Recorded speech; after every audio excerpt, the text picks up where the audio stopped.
өвдөгний архаг өрөвсөл байгаа. Тэгээ та бүхэндээ хагасаа өдөр болгон яг энэ цагта нэгэн өвчний сэдв авч та бүхэндээ зөвлөгөө өгдөг байгаа. Тэгээ бидний өнөөдрийн ярих сэдв бол өвдөгний архаг өрөвсөл байгаа тийм. Ер нь өвдөгний архаг өрөвсөл гэж ямар өвчин байт юм бол? Өвдөгний архаг өрөвслийг ярихын тулд хүний өвдөгний анатом тийм эрүүл анатом ямар бүтцтэй байдаг гэдгийг хүмүүс маань мэдэх хэрэгтэй. За өвдөгний үе маань яс, мөгөөрс, тэгээд шүрмэс, капсул, түүний эргэн тойронд байгаа булчингуудаас тогтсож байгаа. За та бүхэн зурган дээрээс харж байгаа бах. За өвдөгний үе нь үндсэндээ 2 яснаас тогтож байгаа. Ер нь үе маань 2 яснаас тогтдог тий. Дээдлийн яс нь болохоор нөгөө дунд чүмүний яс, доотлын яс нь шилбэний яс байгаа. Энэ хоёрын заагд байгаа баг зэргийн хоорондоо зайтай одоо тэр цэнхэрдэж харагдаад байгаа. За энэ маань одоо үений хөндий гэж хэлж байгаа. Энэ үений хөндөд үений шингэн агуулгадчихийдэг. За хүмүүс одоо ярьдаг штэ тий. Миний одоо үений шингэн байхгүй болсноос ингээд нужган дуграад байна энэ гэж ярьдаг тийм ээ. Тэрнтэй холбоотой энэ үений шингэн маань маш чухал үүргийг үүсгэж байдаг.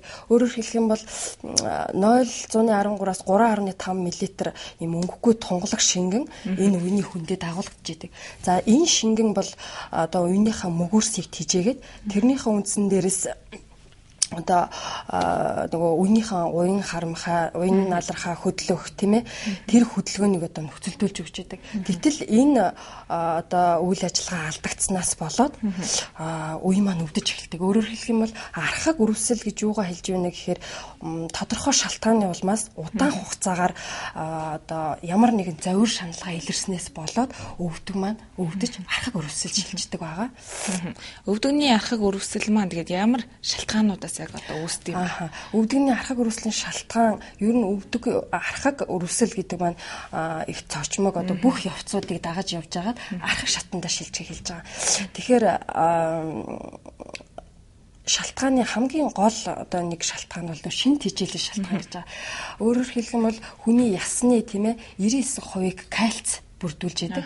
Үлдсэн 1% бол маш чухал элемент болох магний, фосфор, Д амин дэмүүд одоо агуулгадж идэг. Гэтэл хүн одоо хоол хүнстэй хоол хүнсээр дээрх эрдэс бодисуудыг хангалттай хэмжээгээр аваад авах юм бол ер нь өвдөгний архаг өрөвсөл буюу өвдөгний өрөвслөөр өвдөхгүй байх магадaltaй. Тэгэхээр одоо манай монголчууд айгүй эрүүл мэндийн боловсрал их өндөртэй болцсон те надад ямар элемент ямар эрдэс бодис дутагдж байгаа би одоо тэрийг ямар хоол хүнснээс авах уу гэдгээ мэддэг болцсон те. Кальц гэхт чинь сүүс сүм бүтээгдэхүүн те байдаг бяцлаг энэ төр байдаг гэдгийг мэддэг. Гэтэ сүүс сүм бүтээгдэхүүн дотроо тослог багтай сүү байвал илүү тий кальц ихтэй байдаг. За бяцлаг байна, загас байна. Нөгөө ногоон навчит одоо ногоонууд тэр дундаа нөгөө далавчт байцаа тийм ээ. Эрдэс ихтэй ногоонууд. Тий эрдэс ихтэй юм ногоонуудад кальц мань одоо илүү агуулгадж байдаг. За магний гэж байна. Магний болохоор нөгөө хэвэг байна. Бидний одоо өдөр тутам мэддэг бор будаа байна, мөн загсанд байна, далайн байцаанд байна, тийм. Фосфор болохоор өндгөнд илүү их агуулгаддаг. Өндөг байна. Мөн загас тэгээд далайн байцаа амтны илгэнд илүү их агуулгадж идэг. За Д амин дэмийг бид ямар хоол хүнсээр авах вэ гэхээр хүмүүс Д амин дэм гэхээр бид нарнаас Д амин дэмээ авдаг гэж ярьдаг тийм ээ. Тэр бол маш зөвхөн одоо өдөрт 30-40 минут наран талхахад л нөгөө Д амин дэмээ хангалттай хэмжээгээр авчдаг өөртөө шингээгээ тийм. Тий. Зүгээр хоол хүнсээр авъя гэвэл загсны тос байна. Тэгээд загсны төрс тий. Ийм одоо хоол хүнсэнд бол Д амин дэм маань илүүтэй агуулгадж идэг. За дараагийн шалтгаан нь болохоор биеийн жингийн илүүдэлтэй тий биеийн жингийн шалтгаан байна.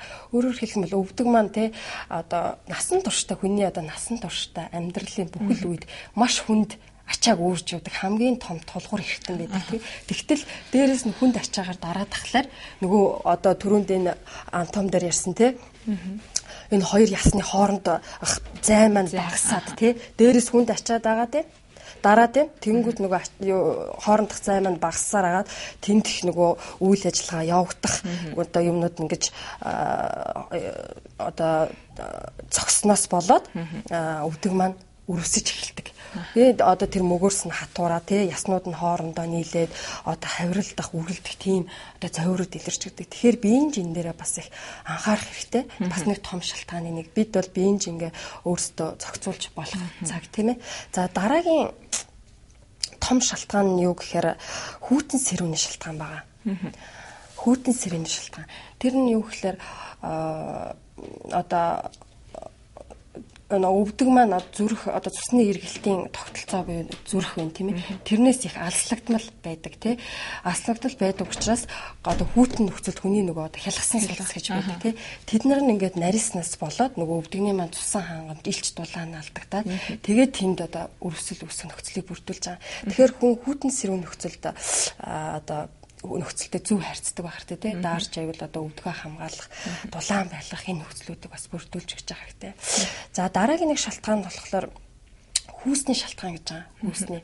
Тэгээд одоо дэлхийн тэр статистик мэдээнээс судалгаанаас харахад 2 эмэгтэй тутмын 1 нь 3 эрэгтэй тутмын 1 нь өвдөж байна. Тэгэхээр эмэгтэй хүнд яагаад илүүтэй тохиолдож байна уу гэхээр нөгөө цэвэршилтэй холбоотой тий гормоны энэ үйл ажиллагааны алдагдал энтертэй холбоотой эмэгтэйчүүдэд илүү тохиолдож байгаа.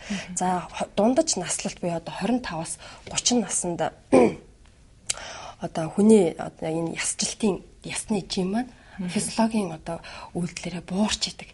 Тэ буурч идэг. Тэгэхээр жилд эрэгтэй хүнд 1% буурч идэг бол эмэгтэй хүнд 1-4% буурч идэг.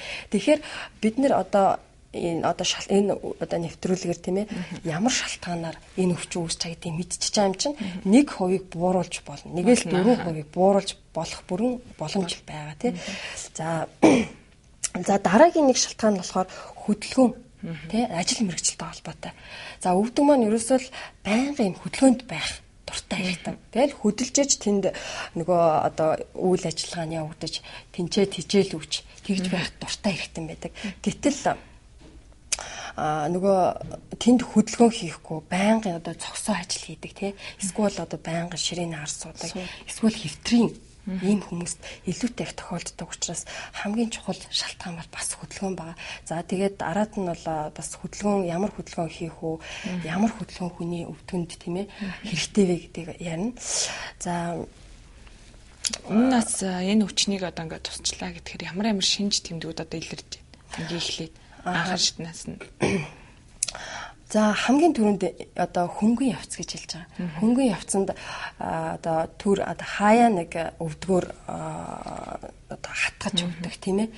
Тэгээд нэг тийм тодорхой байрлал байхгүй өвдгөн дээр байрлал одоо тэнд нь өвдөд энд нь өвдөд гэсэн байрлал байхгүй. Тэгээд нэг хаяа нэг хөших тийм зөвөрөд өгдөг. Тэгтэл хүн бол тухайд миний өвдөг өвдөж байна гэж бодож байгаа мөртлөнгөө мартдаг. Тэгээд яг тэр нөгөө хаяа байгаа учраас гэж нөх анзаарахгүй өнгөрөөл явцдаг. Гэтэл өнөөдөр бид нэр энийг мэдчихэж байгаа юм чинь өвдөг маань өвдөж явах вэ? Би энэ ингэдэг гэсэн шүү. Энэ шатан дээр нь дараад авъя гэж бодох хэвээр. За тэгтэл энэ үеийг анзаарахгүй өнгөрөөд явчих юм бол дараагийнхаа шат руу аажимда дараагийн шат руу шилжиж ирнэ. Тэнгүүд нөгөө зовирууд маань яг даймжраад нөгөө хөшөжсэн зовирууд нь олон дахин хөшөөд тий тодорхой байрлалд өвддөггүй байсан бол тодорхой нэг цэгт дарахад өвдөх. Тэгээд шатаар явах өксөх уруутахад нөгөө хөл маань өвддөг тий яг өвдгөний үеэр ингэж одоо хатгах тийм зовирууд бол илэрч өгдөг. Тэгэхээр энэ үеийг тийм ээ энэ үе бас ингээд дараагийн үеийн дээр шилжихэд энэ үеийг маань одоо анзаарч өнгөрөх хэрэгтэй. Тэгээд хэмжид хандах хэрэгтэй. За энэ үеийг хэрвээ өнгөрөх юм бол одоо нөгөө төрөний антом дээр ирсэн тийм ээ мөгөөрслөг гэд байна. Нөгөө ясан маань одоо хатуурч эхэлдэг. Хатуураад нөгөө бүтцийн өөрчлөлтөнд ороод ирчихэж байгаа байхгүй. Тэгэхээр зэрэг үүний дараагаар нөгөө одоо бүр архаг шатандаа шилжиж байгаа. Тэгэхээр яах вэ гэхээр өвдөг маань бүр янгинж өвдөнө. Хатгаж өвдөн, халуу төөнж, гадагшаа халуу төөнж өвдөн. Тэгээ заримдаа нэг хүүт ингээд сэрүүн ингээд янгинаад байгаа юм шиг тийм завир өгнө. Нэг өвдгөний дотор тал дараад нэг цэг дараад үзэхэд маш одоо эмзэглэлтэй тий бүр дуу алдам эмзэглэлтэй тийм байдаг. Тэгээ тэр өвдөлтөөсөө болоод хүмүүс алхаж гიშгэх одоо тэр байдал дургу болдог тий нэг хөдлөхгүй болж ирдэг. Тэгээд ингээд нэг одоо өвдгөний зүгээр нэг үе одоо ингэж өөрчлөлтөнд орсноос болоод дээшээ түнх, нуруу тийм ээ бусад нөгөө талын өвдөг, шагаа ингээд ерөөсө бусад өвчнүүдээ бусад үеинүүдээ ингээд өөрчлөлтөнд оруулаад эхэлчихдэг. Тийм учраас үе шат болгон дээр маш сайн анхаарч байх хэрэгтэй тийм ээ. За тэгээд бас энэ өвчнөөс одоо ингээд тусчлаа гэхэд урдчилсан сэргийлэх арга нь юу гэдэг юм бол? Урдсан сэргийлэх гол арга бол саяны хэдэн шалтгаан байна тийм ээ. Шалтгаануудаа л одоо сайн мэддэг, тэрний эсрэг байх хэрэгтэй. Өөрөөр хэлэх юм бол шин тэжээлтэй хоол хүнс аав, биеийн жиндээ анхаар, хүйтэн сэрүүн нөхцөл дулаанд явах хэрэгтэй. Тэгээд одоо хөдөлгөөн маш сайн хөдөлгөөн хийж өвдөг ерөөсөй байнга л хөдөлж явах хэрэгтэй. Тийм хэрэгтэй. Тэгэхээр энэ одоо шалтгаануудын эсрэг байх юм бол урьдчилан сэргийлж чадна. Одоо энэ өвчин тусчлаа гэхэд яаж эмчлэх вэ? Эмчлэх арга нь одоо За хамгийн түрүүнд одоо энэ шинж тэмдгүүд илэрнэ те. Тэгэнгүүт нь харьяа дүрийнхэн эмчид хандах хэрэгтэй тий. Мэс заслын эмчид хандаж болно, дотрын эмчид хандаж болно. Сэргээн засах болон физик эмчилгээний эмч нарт хандах хэрэгтэй. За тэднэрт хандсанараа тэд нэр хамгийн түрүүндээ ямар шинжилгээ хийх үү гэдгээ шийддэг. Тухайн хүний өвчний явц байна, ямар шинжилгээ шаардлагатай байна гэдгийг эмчилэгч эмч шийднэ. Ер нь одоо хамгийн түрүүнд эрентгийн шинжилгээ хийж байгаа. Эрентгийн шинжилгээ тэгээд одоо үений өрөвслийн шинж байна гэдэг цусны шинжилгээ хийгээд тэгээд шаардлагатай тохиолдолд нарийн шинжилгээнүүдийг хийж өгдөг. За хүн одоо өөрөө те бас оншилж болно. Өөрөө одоо миний өвдөд байгаа юм шиг л та. Энэ одоо зүгээр өвддгүү мөртлөнгөө янз бүрийн тэргүй шатыг анзаараагүй өнгөрөөсөн юм шиг үстэй гэж бодож болох юм тийм ээ. Тэгэхээр яаж одоо өөрөө өвдөж байна уу гэдгээ мэдхүү гэхээр хоёр гараа өвдгөнийхөө үеийн дээр тавьж агаад 15 удаа босд суuna. За ингээ 15 удаа босд суухад өвдгөнд ямар нэгэн саад байхгүй, тэгээ өвдөхгүй, хөшөхгүй одоо суучаад босхгүй, босчоод сууж чадахгүй байх вэ те. Хэрвээ тэр илэрхгүй бол за хоёр дахь нь болохоор 5 давхрын шат. Ер нь шатаар дээш доошоо өсөхөд ямар нэгэн зовир өгөхгүй те. Хүмүүс ч ингээ шатаар өстө гарч ирч чадсангүй арай л гэж гарч ирдэг те. Өвдөөд гэлдэг. Тэгэхээр шатаар бас 90 минут хэртэ суун одоо өвдгөн дээр. Тэгээ суучаад босоод ирэхэд хөшөлт үүсэхгүй байх юм бол таны өвдөг эрүүл байна гэж үзэж болох юм аа. Тэгэхээр гэрийн нөхцөлтэй өөрөө заавал одоо өвдөөгүй байхад нь өвчнөө одоо мэдээгүй өнгөрөөцсөн юм шиг үстэй гэж байгаа үед энэ аргыг бас хэрэглээд өвдгөө шалгаж бас болно. За тэгээ бас үзэгчтэй зориулж бас дасгалууд авчирсан байгаа тий. Тий. За дасгалаас өмнө одоо эмчилгээний зарчим гэж байгаа л да. Энэ өвчний архаг өрөвслийг эмчлэх үндсэн хоёр том зарчим байдаг. Эмийн болон сэргээн засах физик эмчилгээний гэсэн юм хоёр төрөлд хуваагдж байдаг. Эмийн эмчилгээнд бол уламжилт Европ гэсэн бас хоёр төрөлд бас хуваагдж байдаг. Тэгэхээр антибиотик эмчилгээнүүдийг хэрэглэдэг. Шаардлагатай тохиолдолд нөгөө гормон эмчилгээтэйг хавсарч хэрэглэдэг. Гэхдээ энийг бол эмчилэгч эмч шийдэн тийм ээ. Ямар одоо тухайн хүн чинь ямар антибиотик таарах вэ те хэрхэн хавсрах уу гэдгийг эмчилэгч эмч буюу эмчид үзүүлж байж хийх эмчилгээ байгаа. За би сэргээн засах эмчилгээний хувьд бол сэргээн засах эмчилгээ талаасаа түлхүү ярихад манай энэ сэргээн засах эмчилгээ бол эмчилгээнд энэ өвдөгний архаг өрөвсөл маш их тохиолддог. Өвдөгний архаг өрөвсөл байна тийм ээ. За тэгээд ер нь бүхэл үеинүүд тэгээ нурууны үе маш их орж ирдэг. Тэгэхээр энийг бид эмчлэхдээ яадаг вэ гэхээр комплекс эмчилгээ хийдэг. Яг хурц үе дээр нь ямар эмчилгээ авах вэ? Архаг үе дээр нь ямар эмчилгээ авах вэ? Хизээ хөдөлгөөн хийх үү гэдгээ сэргээн засах эмчилгээний эмч шийддэг байгаа. Тэгэхээр сэргээн засах эмчилгээний олон аргууд байдаг л да. Одоо хамгийн өвчний хурц үед сэргээн засах эмчилгээ өвдөх хөдлөх ёстой гэсэн гээд хөдөлгөөд явж бас болохгүй. Хөдөлгөөний хязгаарлах эмчилгээ гэж байдаг. Маш хурц үед бол ерөөсөө хөдөлгөөний хязгаарлах юм бол тэр зочмог өрөвслийг дарах хамгийн шилдэг эмчилгээ. За одоо үе тэр өвдгийг одоо өвдөгний хөдөлгөөний хязгаарлах хугацаа гэж бас байна. 2-7 хоногийн хугацаанд өвдгнийхөө одоо үеэр хөдлөхгүй хөдөлгөөн хязгаарлана. Хэрвээ 2-7 хоногоос дээшээгээ нөгөө хөдөлгөөнөө хязгаарлах юм бол нөгөө хөдлөх дуртай эрхтэн маань хөдөлгөөнгүй болчоор нөгөө өрөвсөл маань улам цаашаа даймжраад явчихдаг. Тэгэхээр 2-7 хоногоос дээш хугацаанд дараагийн шатны эмчилгээнүүдэд ордог.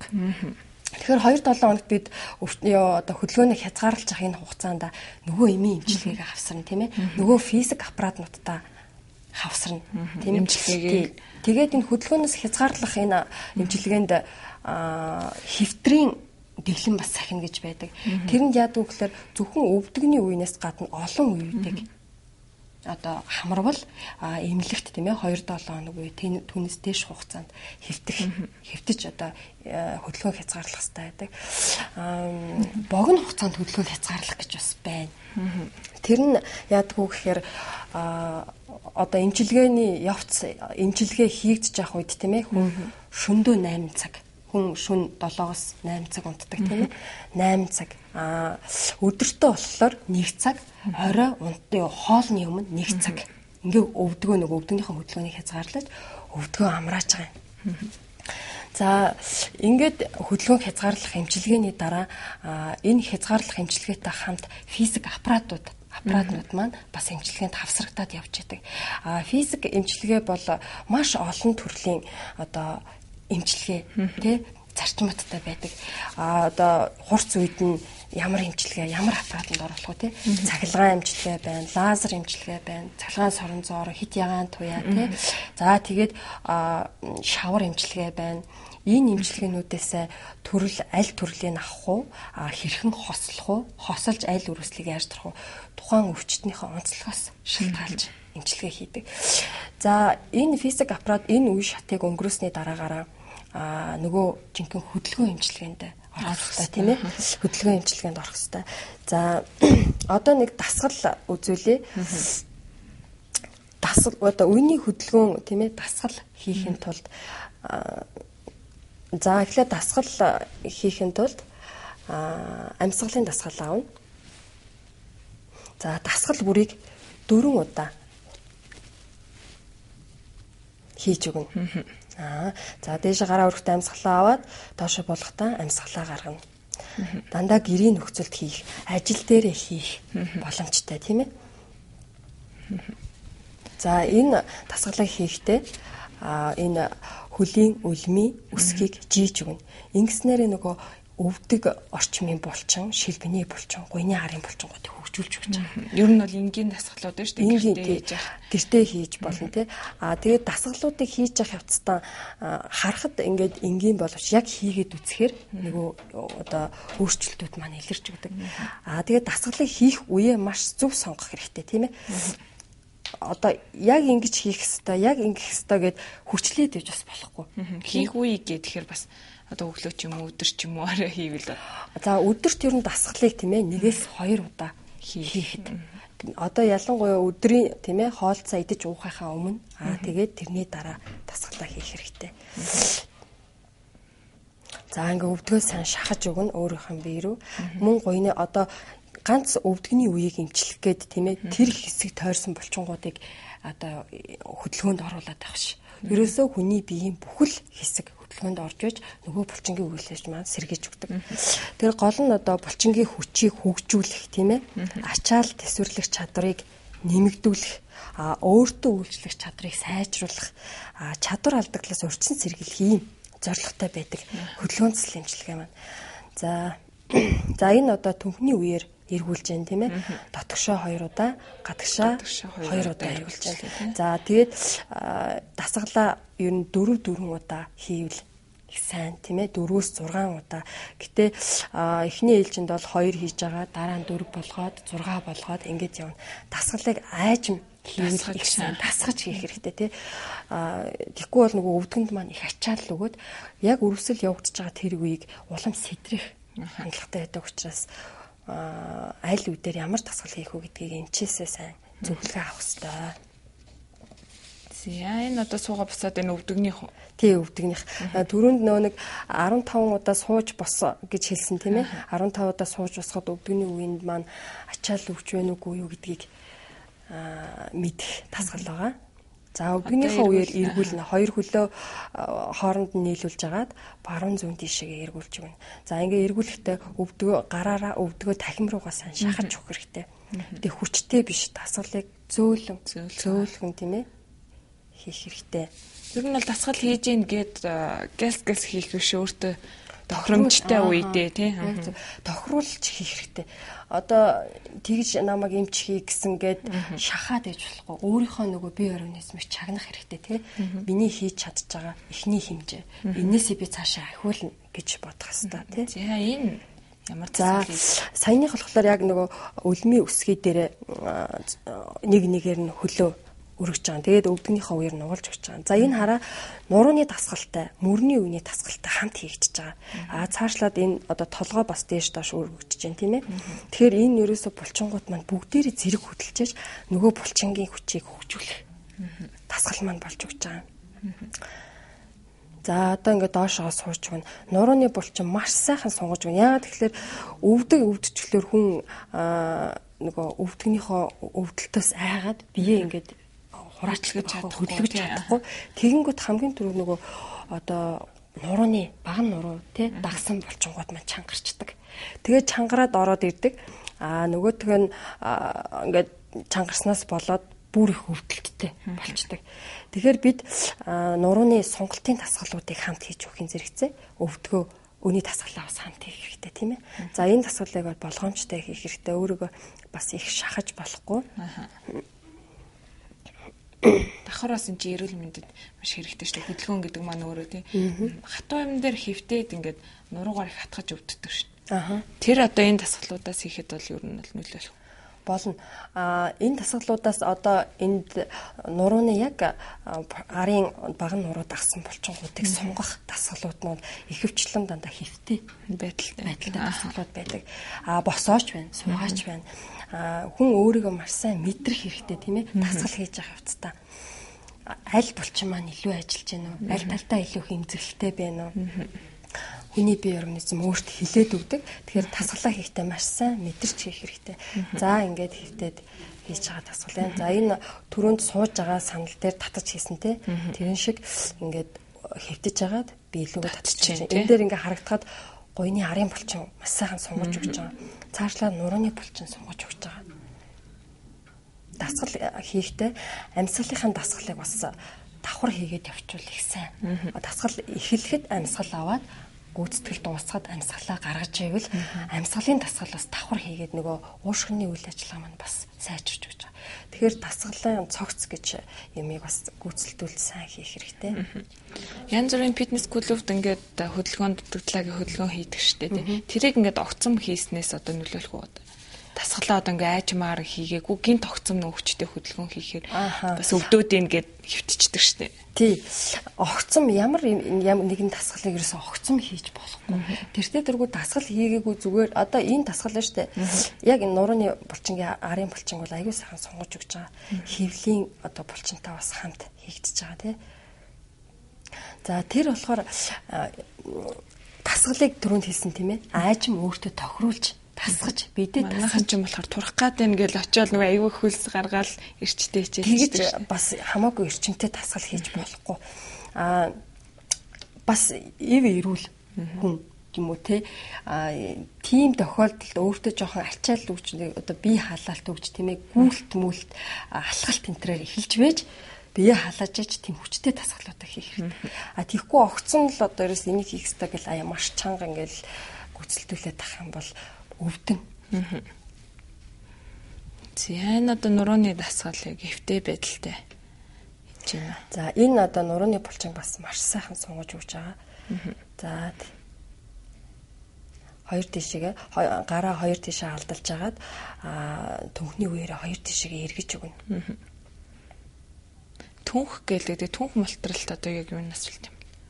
За түнхний молтрол нь болохоор төрөлхийн олдмол гэж байгаа тийм ээ.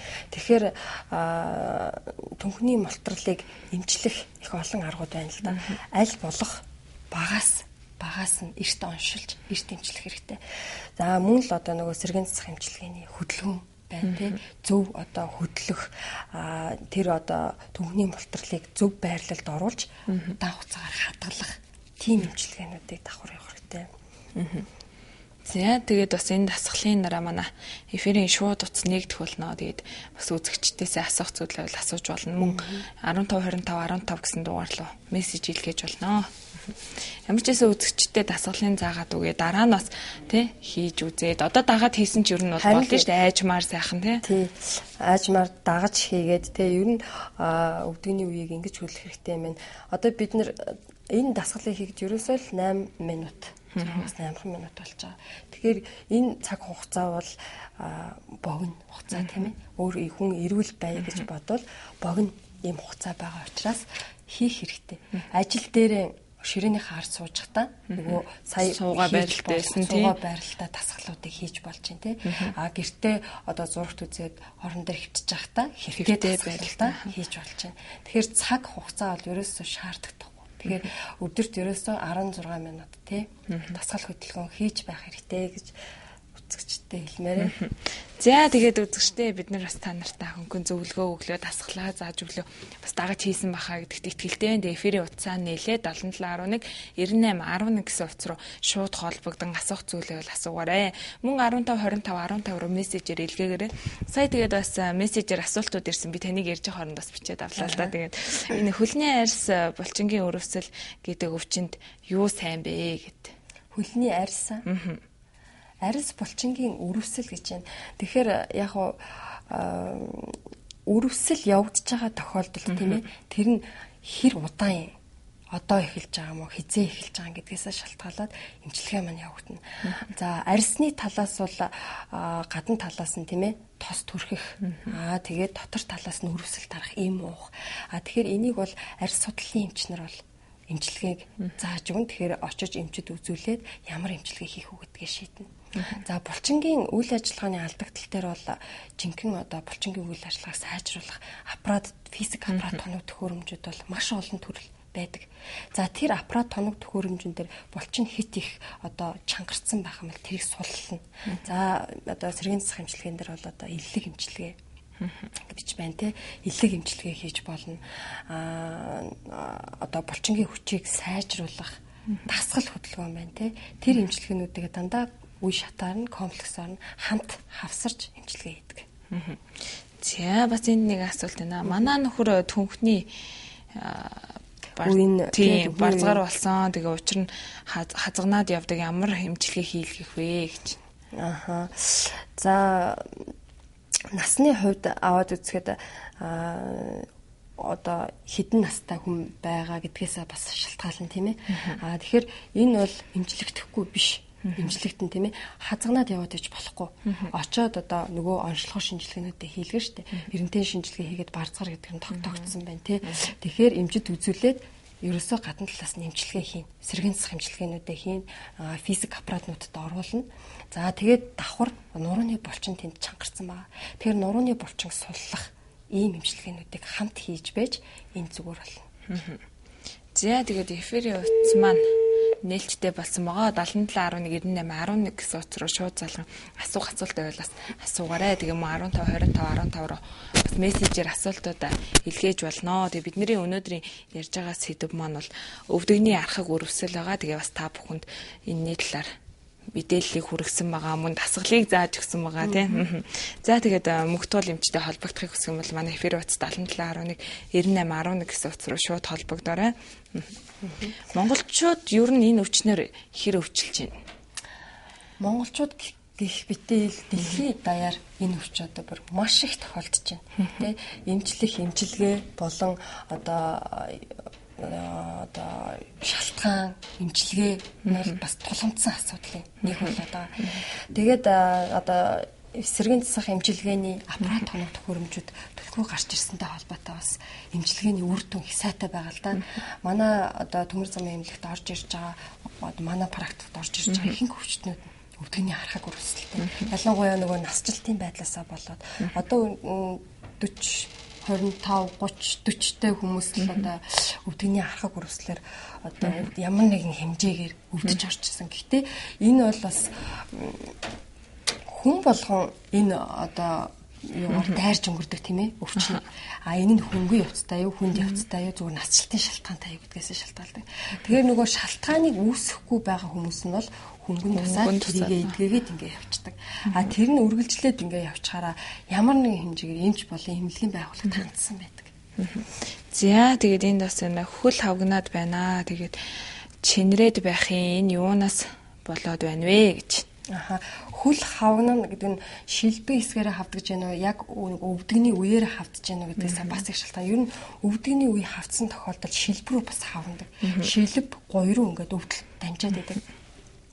Тэгэхээр мөн одоо гол яг өвдөгний нөгөө үе түрүүнд антом дээр ярьсан тийм ээ. Тэр үеинд байгаа мөгөөрсөйд одоо нөхөн төлжилтийг сайжруулах эмчилгээнүүдийг хийж өгнө. Тэгэхээр бид гадна талаас нь физик аппаратнуудаараа эмчилнэ, нөгөө зүү төөнүүрээ хэрэглэнэ, нөгөө массажаа хэрэглэнэ, нөгөө хөдөлгөөнөө хэрэглэнэ. Тэгжээж зүгээр болно. Давхар энэ дээр одоо хавгналт явж байгаа учраас өрөвсөл дарах эмтэй. Хамгийн одоо энэ одоо хөл хавганж байгаа үед тийм ээ хөдөлгөөн хийж өрөөсө болохгүй. Хөдөлгөөнд хорих хэрэгтэй. Нөгөө 2-7 хоног заавал 2-7 хоног байгаад хавдгүй. 7 хоног хорчоод энэ хугацаанд нөгөө эмийн эмчилгээгээ хийн. Дээрэс нь физик аппарат ороод энэний дараагаар хөдөлгөөн эмчилгээнд аяанда хаван буураад ирнэ. Тэгэнгүүт нь хөдөлгөөн эмчилгээнд ороод ингээд курсээр эмчилгээ. Тэгэхээр архаг өрөвсөл гэж байгаа учраас энэ бол курсээр эмчилгээ хийх хэрэгтэй. Бид нэр одоо нэг 10-аад хоног эмчлээд өвдөлт гайгүй болчдаг. Тэгээд зүгээр болчлаа гэж орхиж болохгүй. Дараа нь өвдөөгүй байсан ч гэсэн курс эмчилгээ 21 хоног юм сарын дараа үргэлжлэх ёстой. Тэгээд энэ курс эмчилгээндээ сайн орох юм бол өвдөгний архаг өрөвслийг бол эмчилж болно. Ер нь бол хөгшин хүмүүс ер нь их өвчлөдөг хөдөлгөөн дутагдаад ч юм уу. Тэгээд залуучууд маань бол мэддэггүй шүү дээ. Ер нь бол тийм нэг жоох яг нүүн анхны шинж тэмдгээ бол өнгөрөөчөөд дараа нь болохоор энэ ингэсэн байна гэдэг айгүй хөвчлэн тэгдэг тийм болохоор тэрөнд яг шалтгаан дээр механик гэмтэл гэдгийг орхисон байна л да. Механик гэмтэл. За залуу хүмүүст яг тохиолдох нь элбэг тохиолдох нь одоо механик гэмтлүүд нь тийм өөрөө мэдлгүй яж байгаад нэг бэртэл гэмтэлт өртсөнөөс болоод энэ өрөвсөл бас үүсдэг тийм. Тэгэхээр залуу хүн энэ өвчнөр өвчлөхгүй байна гэж бодож болохгүй. Хэрвээ нөгөө шалтгаануудаа үүсгээд байгаад ах юм бол өвчлөх магадaltaй. Тийм учраас залуу байх тусам өвдөөгүй байх тусам нөгөө өвдгөнийхөө хөдөлгөөн дасгал хөдөлгөөнүүдийг сайн хийж өгч байгаа хэрэгтэй. Ер нь бол бас огцом тоглохгүйгээр ер нь бол саяны дасгал бас надад их таалагдлаа. Тэгээд хүмүүс бас гэртээ юм уу яг хийж явахдаа ажлынхаа нөхцөл дээр ч гэсэн хийж явахдаа бол өөрөө эрүүл мэндэд анхаарж байгаа. Тэгээд манай эфирийн утас маань бас нээлттэй болсон. Тэгээд сая утсаа нээгээгүй ч одоо холбогдорой үзэгчтэй 7711 98 11 гэсэн утсаар шууд холбогдох бас боломжтой байгаа. Бидний өнөөдрийн ярьж байгаа сэдв маань бол өвдөгний архаг өрөвсөл байгаа. Тэгээд бас хүмүүс маань өвдөгний архаг өрөвсөл гэхээр айгу хүнд юм байна гэдээ ойлгочтой шүү дээ тий. За ямар ч ихний үзэгч хоёул авъя тий. Сая уцаа ерөөсөө аваагүй байна уу? Байна. За сайн байна уу? Өдрийн мэндийг хүргэе. За танд ч гэсэн өдрийн мэндийг хүргэе. Өгч жагаад баярлж байна. За. За тэгээд энэ Солонгос улсын глюкоземэн гэнэ үү? Тэр энэ өвдөгний юу тэр шингэнийг өсөлтөг гэж яриад байгаа юм уу? Таны За одоо ууж байгаа юу? Ууж байгаа тийм. За өвдөгний үеэр өвддөг байхгүй. Өвдөөд хэр удаж байгаа вэ? Ер нь жил болж байна да. Одоо эмийн эмчилгээ хэрэглэхээс гадна та өөр ямар эмчилгээ хэрэглэж ирсэн бэ? Одоо тэр нэг сууж босдог дасгалыг нэг өдөрт 50 удаа хийдэг. За мундаг байна. За глюкозамин хэрэглэнэ. Өвдөгний үеинд байгаа тэр шингэн маань глюкозамин, хондроитин сульфат гэсэн одоо ийм элементүүд агуулгадчихэдэг. Тэгэхээр энийг нөхөхийн тулд бид энэ эмийг гадна талаас нь уулгадаг. За тэгж жагаад нөгөө давхар физик эмчилгээнүүдээ хийгээд явчихаар илүү үр дүнтэй. Тэгэхээр саяны хүн маань энэ одоо эмээ уух хэрэгтэй. Тэр дасгалаа бас хийх хэрэгтэй. Тэгээд жил гэртээ өвдөж гин гэж байна тийм ээ. Тэгэхээр өвдөхгүй болох хэрэгтэй. Тууштай эмчлэх хэрэгтэй тийм. Түрүүнд би хэлсэн курс эмчилгээнд ороорой. курс имчилгээнд орж иж одоо гүйцээ зүгээр болно шүү те. Өвдөх үед нь глюкоз амина уучаал, өвчин намдах юм уучаал тэгээд яваад иж болохгүй тийм ээ. Ер нь бол манайхан бол за гайгүй болчлоо гэж хийчдэг шүү дээ тийм. Тэгэж болохгүй. Курс имчилгээгээ дуусгах хэрэгтэй. За байна сайн байна уу? Та холбогдсон байна. За дасгалаа дахиад үзүүлэх боломж байна уу? За дасгалыг үзүүлж болно дараа нь. Нэвтрүүлгийн төгсгөлд үзүүлье. Та тэгээд дагаа тэгэрэй. За баярлалаа. За бас дасгалыг сонирхож байна. Мэдээж хэрэгтэй л дээ тийм. За тэгээд энд энэ үзэгчийг авчаад 15 25 дэрсэн асуултанд бас хариулъя тий. Байна уу? Байна. Сайн байна. За сайн байна. Би юм асуусан. За. Би сая өвдөлтийнхөө хоёр өвдөлтийнхөө зургийг авахсан. За, эрентгийн зураг. Тэгээд зураг нь гарсан байхгүй юу? Аха. Тэгсэн чинь одоо ингээд шилдэг рүү энэ давхаргаа авнаад болчихгүй. Хаана үзүүлвэл юу нэг имчилгээ үйлчлэгээ таардаг юм байна. Аха. Юурууга тавхааргаа шилбэрүүгээ юу яагаад байгаа юм уу? Хавгнаад байгаа юм уу? Аха. Шүүн баг зэрэг бууцаад өглөөдөө явангууд юусэн ихтэй. Орой бол ингээд чинрэл байхмаа. Аха. Хоёр өвдөг нь хоёулаа яа. Хоёулаа яасан. Аха. Сахарын шинжилгээ өгч үзсэн үү та? Сахарыг нөгөө сая нэг юугаар өгсөн. Өөрийн нөгөө сахарын шинжилгээ яг шинжилгээ авсан шүү. Тэднийтэй 6-аатай л гарсан. Аха. За ойлголоо. За үений одоо өвдөгний үений зураг авах болсон байна сайн. Тэгэхээр доошогоор шилбэрүүгээ хавнаад бүр тавхаараа өвдөд байна гэж байна тий. Тэгэхээр нөгөө нэг үе маань өвдснөөс болоод дараагийн үе рүү шилжиж явах вэ тийм ээ. Тэгэхээр эмчилгээг одоо эхлэх хэрэгтэй. Хаана хандах вэ гэж байна. Харьяа дүүргийнхаа тийм ээ. Дотрын эмч болон мэс засал, физик, зэргийн засах эмчилгээнд хандаад эмчилгээнүүдээ хийх хэрэгтэй тийм. За. Байна уу? Байна. Сайн байна уу? За, албагтсан байна. Би нэг юм таавах гэсэн. Нөгөө би өвдөндөө ясархсан байхгүй юу? Тэгээд уг нь эмчилгээ хийшгүүлээд яваад байгаа юм л да. Тэгээд тэгсэн чинь одоо яг эмчилгээ нэг юу өвдөнийх нь урдаа нөгөө ясан хөндөрлөөд өвдөд болж өгдгөө. Үргэлжлэн нөгөө гайгүй дарагдчих. Ямар эмчилгээ? Та одоо ямар эмчилгээ хийгээд явж байгаа? Одоо би дандаа эмэл ууцгаал та. Аха. Эмээ одоо хэр удаан хугацаагаар ууж байна? Эмээ ер нь нэг сарын хугацаатай 2 сарын хугацаатай ер нь уугаад явчих. За ойлголоо. За энэ нөгөө нэг төрөнд бид нар хамтаамдаар ярьсан тийм ээ. Хоёр ясны хоорондоо тийм ээ хавиралдаад тэрнээсээ болоод өвдөл төгөөд байна гэж байна. Тэгээ яг нөгөө тэнд байх хэвээр зөөлөн эд маань байхгүй болчихлоор зэрэг одоо үрэлт хавиралт тэгээд хоёр яс хоорондоо тулахаар өвдөл төгөөд байгаа байхгүй. Тэгэхээр энд одоо нөгөө үений мөгөөрс эдийг нөхөн төлжүүлэх эмчилгээнүүд хийх хэрэгтэй.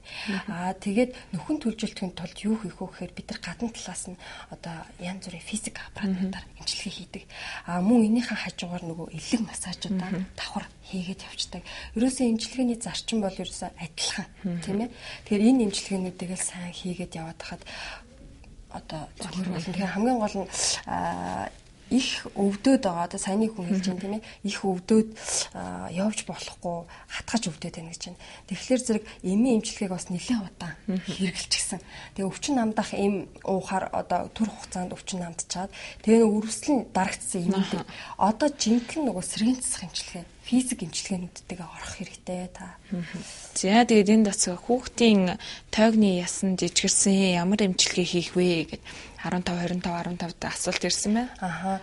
Одоо энэ дээр бол нөгөө шин тижилийн бодисон дээр илүү шин тижил те тэр шалтгаан дээр илүү анхаарах хэрэгтэй. Одоо кальцийн төрлийн нөгөө магнер, фосфор, диамин дэмийн төрлийн юунууд эрдэс бодисуудаа түлхүү авах хэрэгтэй. Тэгээд дээрэс нь тэр түнхний тоогны одоо ясыг тийм ээ улам одоо хэвийн хэмжээнд нь хүргэх эмчилгээнүүдэд орно. Тэр нь юу гэхээр одоо янз бүрийн одоо физик эмчилгээний физик аппаратнуудын маш олон төрөл байдаг л да. Одоо тэр одоо би энэ дэр яг одоо шил ультразвук одоо манай Монголын сайн мэддэг УЧ аппарат тийм ээ. Тэр аппаратнуудаас сонгож оруулдаг. За яг энэ хүүхдэд бол тэр тоогны үеийн тоогонд тийм ээ одоо электрофорез гэдэг аппарат энэ дээр бол ороход тохиромжтой.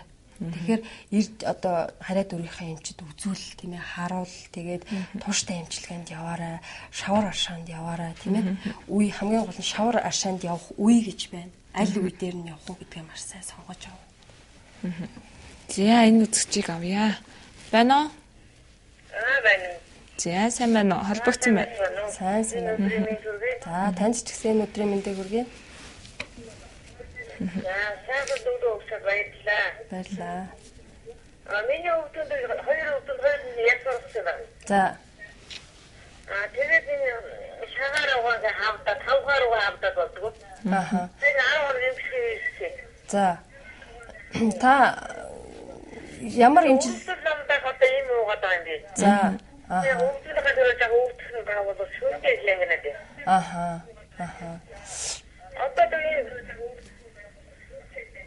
Одоо ямар эмчилгээ? Тавхан хавцаад ирсэн. Өвдгөнийхөө үеэр хавцсан юм байна уу? Одоо энэ юу зүгээр? Өвдгөнийхөө үеэр хавцсан байна. Үеэсээ доош битүү хавцдаг. Тавхан цаашаа одоо бүр тавхан хавцдаг болсон. Сайн эмчилгээ гараад ирсэн. За ойлголоо. Өрөсөл одоо юу хийх вэ? Гол зөвлөгөө өгсөд баярлалаа явуулсан даа. За өөр асуух юм байна уу? Одоо энэ тавхаараа хавтах шийдвэрээ хавтах юм гээд одоо зүгээр олох хэлэхтүүгээр. Та өрөсөл дарах хэмээ 10 хоног уусан гэсэн үү? За одоо та одоо өвчин амдагч уугаад байгаа юм чи дүрээ уугаад байгаа. Тэнд одоо өрөсөл байгаа учраас тодорхой хэмжээний хавн бас байгаад байна л да.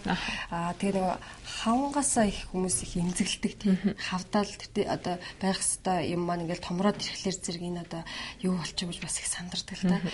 Тэгэхээр энэний цаана ерөөсөө яг гол шалтгаан нь өрөслөө сайн дарах хэрэгтэй. Одоо 10 хоног та өрөслийн эсрэг эмчилгээ хийчихсэн юм чинь нөгөө л одоо давхар дараа физик эмчилгээнүүдэд орох хэрэгтэй. Их одоо маш их одоо өвдөд байх юм бол та өрөслийн эсрэг юм нэлээ хэд хоног уу тийм ээ одоо 14 хоног 21 хоног ууж байгаад тэгж жагаад физик эмчилгээнд орох хэрэгтэй. Яагаад тэгэхээр зэрэг нөгөө хөдөлгөөн жоохон хөдөлгөөн хязгаарлах эмчилгээнд орно гэсэн үг л дээ. Тэртээ дөрвөө их өвдөөд хавдаад ингээд байхад тэрийг ингээд улам хөдөлгөхгүй л хүн бас хичээгээд хүчлэх хэрэггүй тий. Ямар ч гэсэн та өрсөлөө сайн дарчиж агаад энийх одоо нэг та 15 дахиад нэг 5 хоног юугаа эми эмчилгээгээ хийж чагаад аппарат физик аппаратанд ороорой. За энд бас асуулт ирсэн байгаа. 49 настай ясны сэргэжилт эхлэж байна гэд кальц ууж байсан. Тэгээд гэтэл өвдөгний өрөвсөл эмчлүүлж байгаагүй 2 жилийн өмнөөс өвдсөн гэдэг чинь энд одоо кальц л ууж байгаа юм байна тий. 49 настай гэдэг гэж байгаа. Тэгэхээр харьцангуй өвдөлт нь баг байгаа юм байна л да. Энэ хүн дээр те маш их хөвдөлттэй улдаан кальц уухгүй тийм ээ. Одоо нөгөө төрөний хөнгөн явцтай хаяа нэг өвддөг. Ерөнхийдөө би ясны сэргэжилттэй кальц надад дутагчин гэдгийг мэдчихээн. Тэрийг ууж маш сайн. Одоо энэн дээрээ бүр энэ өвчнийг даймжруулахгүй байхын тулд эмчит хандах хэрэгтэй тий. Хандаад бүр тууштай сайн зөвлөгөө аваад тэрийгэ курсээр эмчлэх хэрэгтэй. Хүүхдийн өвдгөр хатгуулаад байдаг. Энэ юу гэсэн үг вэ гэж бас тэгж байна. Өвдгөр хатгуулаад байдаг. Нас хэдэн настай хүүхд юм бол гэдэг тий. Бас сүүлийн үед айгүй их нөгөө өвдөг шагаа Түүхний үений одоо ясны сэргэгчлэлтэй хүүхдүүд авих орж ирж байгаа. Тэгэхээр энэ бол ерөөсөө маш богино хугацаанд эмчилж болно хүүхдийн. Тэрийг одоо өвдүүлээд яваад ич болохгүй. Шууд хүүхдийн эмчит хандаад тэнд хүүхдийн эмчээс зөвлөгөө аваад уухстай шинэ тижэл бодисуудаа аваад тэгээд дараагаар нь гадна талаас нь физик эмчилгээнүүдтэй тэгээд сэргээн засах эмчилгээ хөдөлгөөн эмчилгээнүүдтэй ороод хэрэгтэй. Хүүхэд маш хурдан сэргдэг. Тэгээ кальцаа авахын тулд нөгөө наранд тийм ээ наранд ээх. Ерөөсөө одоо бол зуны цагт бол альч цагт нарнаас Д аминдам авчиж байна.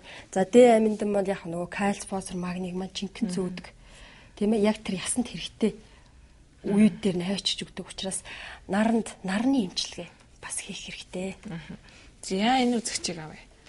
Байна уу? За байна. Энэ өвдөг үе гацчихдаг байхгүй жоохон доороосоо дараад. Усан дотроо дараахж ирэх. Тэгээд энэ юунаас болдог юм? Үе гэдэг нь хаяа тэгээд За та тэгэхээр юу яах хэрэгтэй? Энэ бол маш хөнгөн явцтай дөнгөж эхэлж байна гэсэн үг. Тэгэхээр энэ үе шатан дээр нь зогсох эмчилгээнүүд хийх хэрэгтэй. Одоо хамгийн чухал эмчилгээ одоо бол та дотор талаасаа шин тижэл бодисуудаа аваад хөдөлгөөн эмчилгээнд ор. Тэгээд дээрэс нь бас нөгөө ажил хөдөлмөртэй холбоотой зогсоо ажил хийдэг. Тэгээд усанд бас их удаан зогсдог юм шиг байна те. Тэгэхээр хэрвээ усанд ингээд удаан байх бол усан дотор эмчилгээ усан дотор хөдөлгөөн хийж бас болно. Ажлыг хийгээд нөгөө өвдгөнийхөө үеийг хөдөлгөөн эмчилгээнүүдээ хийгээд ажиллана. Тэгэхээр энэ хүний хувьд бол хөдөлгөөн эмчилгээ хийчихвэл зүгээр болох юм шиг санагдаж байна л да. За тэгээ 70 настай хүн нурууны 4 дахь үе нь гулсалттай гэсэн ингэж хэлж байгаа юм. 70 настай тий. За энд бол одоо нурууны үе суулт үүсчихсэн байна л да үеийн хооронд 4-р үе гэсэн тийм ээ. За одоо нэг үе дээр суулт үүссэн байгаа. Энийг одоо маш хурдан эмчлэх хэрэгтэй. Хэсэг газрын булчин чангарсан байгаа. Хамгийн нэн төрөнд хэсэг газар нөгөө яг тэр 4 дахь үеийн ойролцоо тэгээд дээшлээд нөгөө нурууны бага нуруунууд маань булчин чангарсан байна. Тэгэхээр эхний ээлжинд булчин суллах эмчилгээнүүдийг хийх хэрэгтэй. Булчин суллаад өгөхөөр цаана байгаа нөгөө нурууны үенүүд маань сулраад өгдөг. Тэгээд сулраад өгөхлөөр зэрэг тэр нурууны үе хооронд байгаа мэдрэл тийм ээ тэр цусан хангамжууд маань тавигдаж өгдөг. Тэгэхээр эхний ээлжинд та булчингаа сайн суллах эллэг эмчилгээ тэгээд тэр булчин сулладаг аппаратнуудад орох хэрэгтэй. Булчин суллах эмнүүд бас ууж болно. Тэгээд энэний дараагаар тодорхой хэмжээний нурууны сунгалтын дасгалуудыг ойлгомжтой механикаар одоо нурууны үе маань ингээд суудсан байна гэж байна те. Тэрийг яаж хэвийн хэмжээнд навьчруулаад гадна талын булчин суллаад сунгалтын дасгалуудыг хийж өгөх хэрэгтэй. За. Энэ хөлний булчин хавгнах нь яг юутай холбоотой вэ? Гэрийн нөхцөлд яаж эмчлэх вэ? Булчин одоо хавгнах тийм ээ хит их одоо ачаал өгсөн байж болно. Эсвэл одоо зүрх судастай холбоотой тий. Тэгээд одоо сахар байж болно. Тэгэхээр нарийн шинжилгээ өгөөд яг булчингаасаа болж гэнэ үү? Эсвэл өвдгөний үеийнээс болж гэнэ үү гэдгийг шинжилгээ хийгээд тогтоох хэрэгтэй. За өвдгөнд яс урахад хавдрын эмнэлэг дээр туяагаар 5 удаа шаруул гэсэн энэ зөв үү гэтгсэн байна. За энэ бол үе шатнасаа шалтгаална. Эхний ээлжинд ямар эмчилгээ хийсэн тий ямар эмчилгээнүүд явсан гэдгээсээ шалтгаална. За хавдрын туяа шарлагыг бол шаруулж болно. За энэ одоо шарлагыг хийгээд бол 6 сарын дараагаар физик эмчилгээнд орох шаардлагатай. Тэгвэл яг орсны дараагаар шууд физик эмчилгээнд орж болохгүй. Тэгэхээр бас буруу биш. Яг та эмчид үзүүлээд тэр үдсэн эмч чинь шарлах хийх шаардлагатай гэж үзэж байгаа бол буруу биш ээ. За энэ үзэгчийг авъя. Байна уу? Байна сайн байна уу? Өвдөр сууж чадахгүй сайн асуулт хийх гэсэн юу суух. Тэр одоо яаж юм бэ? Үхэлэгийн асуултыг хийгээд өвдөр сууж чаддаг болохгүй би 39 настай. Жинхэнэ хөрөө. За. Найдар байлгүй яах вэ? Энэ үгийг нөгөө чадуулж авдаг гэж батлах юм. Юу л өвдөлт тэрийг нэг та сая өөрийгөө оншилсан байна те өөрийгөө оншилсан сайн байна. За ингэхээр хамгийн түрүүнд шинжилгээ эрентгийн зураг авах хэрэгтэй тийм ээ. Тэртээ тэргүүтинд яг өрсөл үүсчихсэн одоо ясны ургалт бий болцсон байх юм бол ямар шатантай явж байна гэдгийг нь үзнэ. За ингээд үзнийхэн дараагаар нөгөө саяны миний хэлээдсэн эмчилгээнүүдэд орно. Тэгэхээр юу яаж ингэ дасгал хийхэд хөшөөд ерөөсө хөдөлгөж болохгүй байх гэж байна тий. Тэгэхээр энэ дасгалуудыг бол та хийж болно. Одоо гэхдээ өөрийнхөө хэмжээнд тохируулж хийгээрэй тийм ээ. Сууж болохгүй, босож болохгүй хахад бүр ингэ албаар суугаад иж болохгүй. Маш одоо бага хэмжээгээр тэр үений хөдөлгөөнүүдийг хийх хэрэгтэй тий. За өвдөг шилжүүлэн суулгах гэж байна.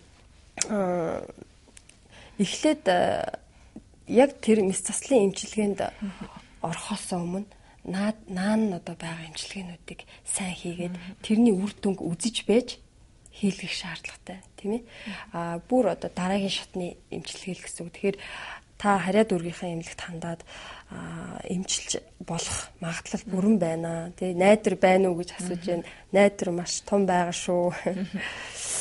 За тэгээд бас хаягаа өгөөч гэдэг чинь хаягаа гэж энэ Улаанбаатар Төмөр замын төв эмнэлгийн эмч маань сэргээн засах эмчилгээний их эмч мөнхтуулагч маань оролцож байгаа. Тэгээд Төмөр замын эмнэлгийн эмч нар ер нь манай нэвтрүүлэгтэй хамтран 7 хоног бүрийн хагацаа өдөр та бүхэндээ ингээд зөвлөгөө өгж явах болно. За тэгээд ерөнхийдөө бас цаг маань ч дуусж जैन тий үзэгчд маань маш их холбогдсон. Тэгээд зарим нь авч чадаагүй уучлаарай гэж хүсье. За та бас үзэгчтэй хандаад бас зөвлөгөө. За үзэгчтэй хандаад хамгийн гол нь ерөөсөө хөдөлгөөн маш чухал шүү тий. Хүн ерөөсөө бүхэл үеинүүдээ бүхэл одоо эргэтэнг одоо эрүүл байхын тулд хөдөлгөөн чухал шүү. Хөдөлгөөнд цаг орохгүй. Тийм учраас ажиллаа хийнгээдээ хөдөлгөөн хийж бай тий. Нөгөө ажиллаа хийнгээдээ тасгалаа хийжээ гэдэг өрөө гараад байгаа шүү дээ одоо. Тэгэхээр хөдөлгөөн сайн хийгээрэй гэж зөвлөе да. За бас танд баярлалаа. Тэгээд өнөөдрийн шонхор согдол үзэс бэлтгэн өргөдөг эрүүл мэндийн цаг маань өндөрлөж байна. Тэгээ Улаанбаатар Төмөр замын төв эмнэлгийн сэргээн засах эмчилгээний их эмч Батмөнхийн мөнхтуулагч маань оролцлоо. Танд баярлалаа. За баярлалаа. За үзэгчдээ тэгээд дараагийн яг бямб гарагийн энэ цагтаа иргэн уулзтлаа баяртай.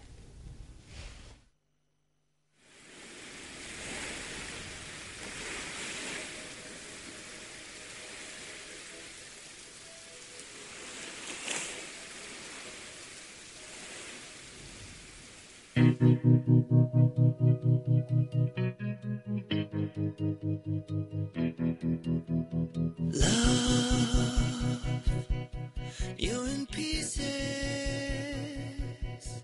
There's no one left to lay you down or say it's okay. On the worst night of the worst year, though we might fall, we'll go out punching. You hit me like a subway train.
when you're in pieces.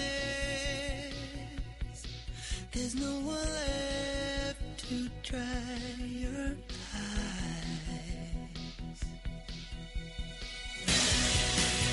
You know, like a subway train, and I'll never be the same. Oh, darling, I'll follow you down to the ground.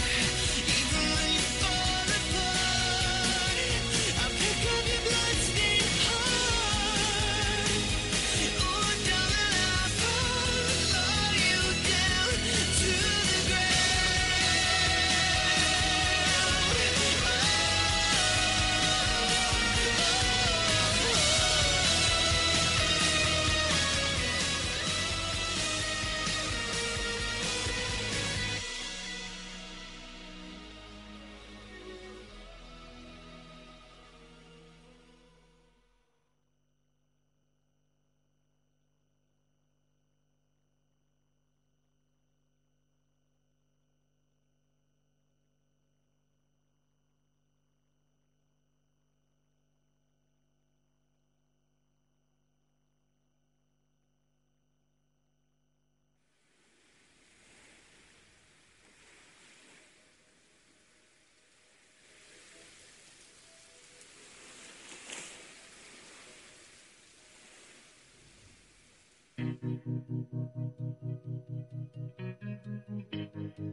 Love, you're in pieces.